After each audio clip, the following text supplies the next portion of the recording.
Everyday blessing, berkat setiap hari. Root in the Lord, berakar dalam Tuhan. Kolose 2 ayat 7.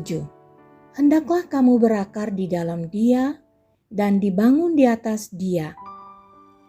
Hendaklah kamu bertambah teguh dalam iman yang telah diajarkan kepadamu, dan hendaklah hatimu melimpah dengan syukur. Perikop yang kita baca hari ini ditujukan kepada orang yang telah menerima Kristus. Bila kita telah menerimanya, maka ada satu nasihat untuk kita, yakni hendaklah hidupmu berakar di dalam Dia.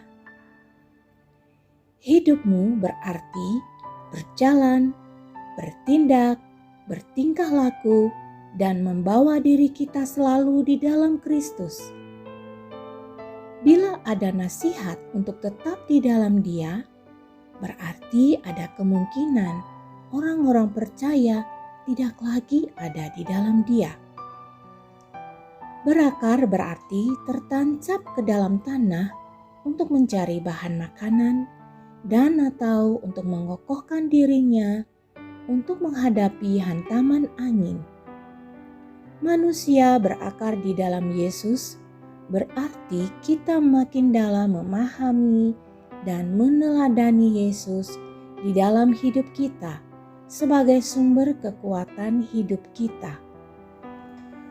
Juga semakin menguatkan dan mengokohkan kehidupan kita untuk menghadapi segala hantaman angin kencang yang hendak menumbangkan hidup kita.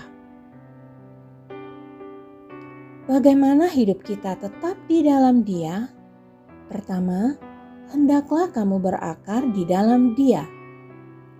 Seperti tanaman, kita adalah organisme hidup yang menyerap segala kekayaan dan kemuliaan Kristus sehingga kita bisa bertumbuh. Berakar berarti kita menancapkan sepenuhnya hidup kita di dalam kehidupan Kristus.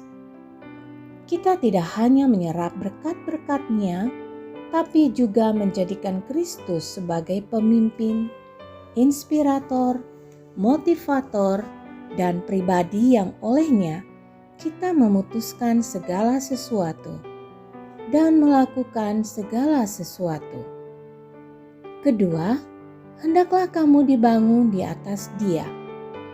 Kristus adalah fondasi tempat kita menancapkan segala pilar yang menopang kehidupan.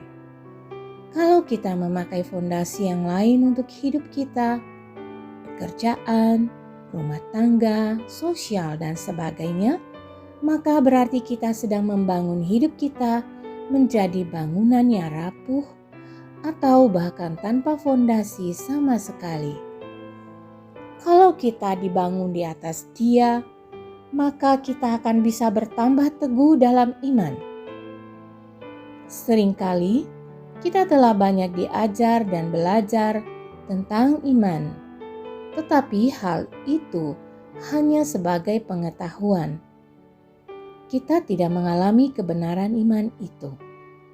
Tetapi kalau kita menanggapi dan melakukan ajaran atau firman itu, maka berarti kita sedang berakar dan dibangun di atas Dia. Kita akan bertumbuh dan bertambah teguh. Hari ini kita dinasihati untuk selalu berlimpah-limpah dengan ucapan syukur.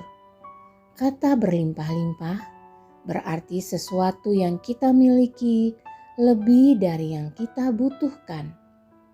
Bagi anak-anak Allah, mengucap syukur tidak tergantung situasi dan kondisi, tetapi menjadi gaya hidup. Maka selalu mengucap syukur apapun situasinya. Kalau kita taat setia melakukan firman Tuhan, maka itu berarti kita sedang berakar dan dibangun di atas Dia. Misi, tetaplah berakar dan dibangun di dalam Yesus. Mari kita berdoa. Ya Tuhan, Kami bersyukur atas iman yang Engkau anugerahkan kepada kami. Tolong kami berakar di dalam Tuhan dan dibangun di atas dasar iman yang teguh. Ajarilah kami untuk selalu bersyukur akan kasih-Mu dalam hidup kami. Dalam nama Tuhan Yesus, amin.